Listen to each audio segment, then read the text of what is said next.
Domenica 6 agosto, festa della Trasfigurazione del Signore. È il 218° giorno dall'inizio dell'anno, ne mancano 147 al termine. Il sole sorge alle 5:59 e tramonta alle 20:32.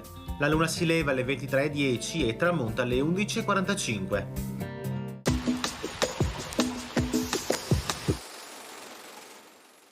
Una flotta genovese di 47 galere al comando di Pietro Doria compare al largo di Chioggia. Segna l'inizio della famosa battaglia che durerà fino al mese di giugno dell'anno successivo.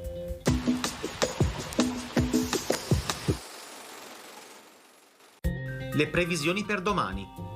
Cielo in prevalenza sereno o poco nuvoloso. Sui monti di pomeriggio a tratti parzialmente nuvoloso o nuvoloso. In montagna di pomeriggio probabilità medio-bassa per piogge locali sulle Dolomiti e sparse sulle Prealpi. Si tratterà di piovaschi, rovesci e temporali. Per il resto precipitazioni assenti. Temperature in calo di notte con andamento irregolare di giorno, differenze leggere e moderate rispetto a domenica.